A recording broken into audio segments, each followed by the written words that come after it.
the ship was to be expected, a thing no one could guess.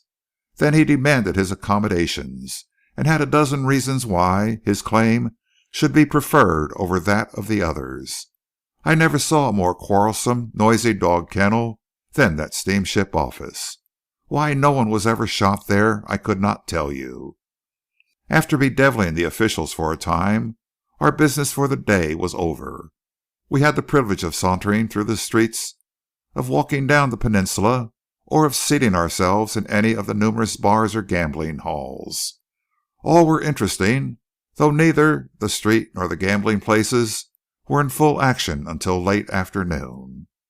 About 4 o'clock or half after, when the invariable siesta was over, the main street began to fill with idlers.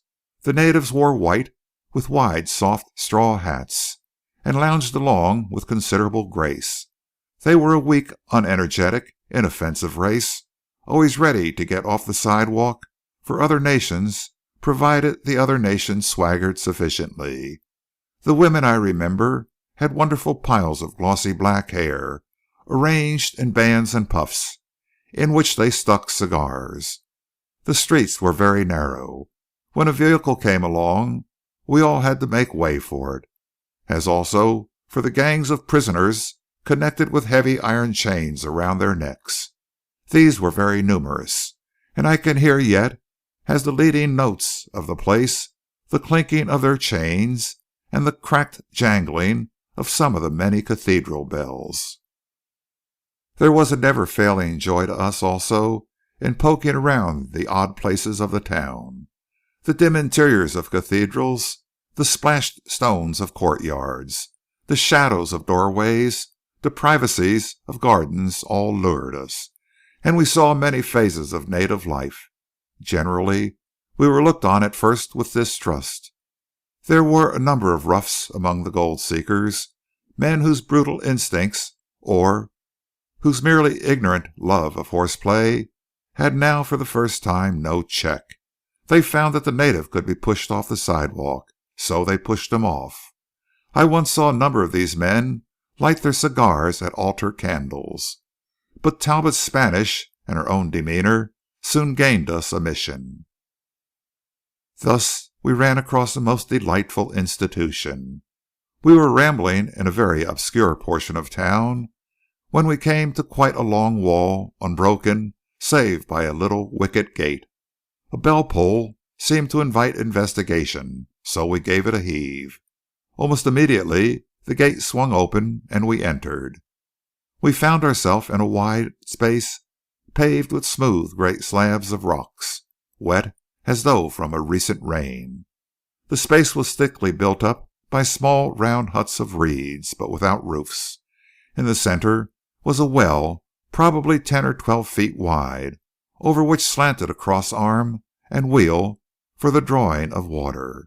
No human being was in sight. The gate had been unlatched by an overhead cord.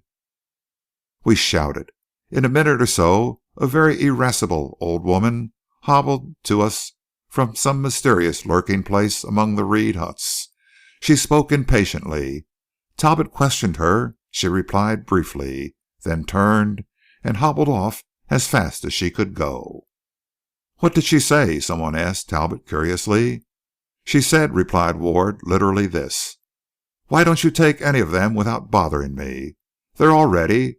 I imagine she must mean these bird cages, though what they are for I couldn't tell you." We investigated the nearest. It was divided into 2 tiny rooms, each just big enough to hold a man. In one was a 3-legged stool. In the other stood 2 graceful jars of red clay, their sides bedewed with evaporation. A dipper made from a coconut lay across the top of one of them. "Bathhouse!" shouted Johnny, enchanted. The water in the porous earthen jars was cold. We took each a hut and poured the icy stuff over us to our heart's content. All except Yank. He looked on the proceedings, we thought, with some scorn, and departed carrying his long rifle. "Hey!" shouted Johnny finally. "Where's the towels?" To this inquiry we could find no substantial answer. There were no towels. The old woman declined to come to our yells. She was on hand, however, when we were ready to depart, and took 1 American dime as payment for the 3 of us. This was the only cheap thing we found in Panama. We came every day after the hour of siesta with towels. Yank refused steadfastly to indulge. "I'm having hard enough dodging to keep clear of fever and azure now," he told us. "You don't seem to recollect what neck of the woods I come from. It's a fever and azure company out there for keeps. They can't keep chickens there at all." "Why not?" asked Johnny innocently. "The chills they gets shakes all the feathers off of 'em," replied Yank, "and then they freeze to death." In the evening the main street was a blaze of light, and the byways were cast in darkness. The crowd was all afoot, and moved restlessly to and fro from one bar or gambling hall to another.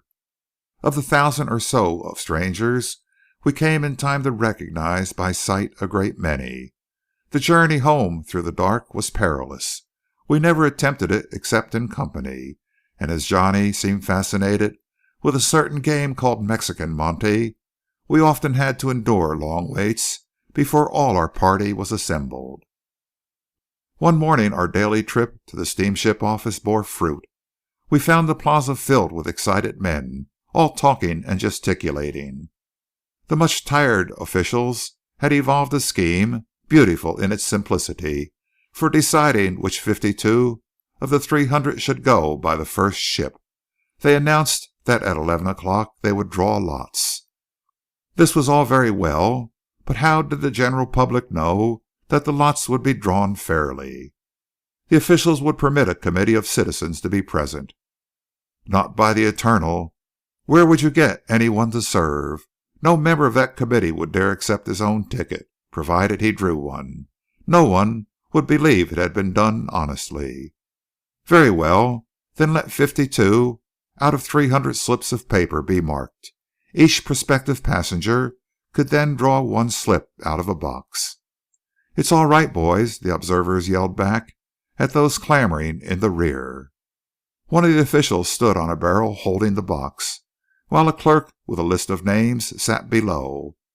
"As I call the names, will each gentleman step forward and draw his slip," announced the official. We were all watching with our mouths open, intensely interested. "Did you ever hear of such a damn fool way of doing the thing?" said Talbot. "Here, give me a boost up." Johnny and I raised him on our shoulders.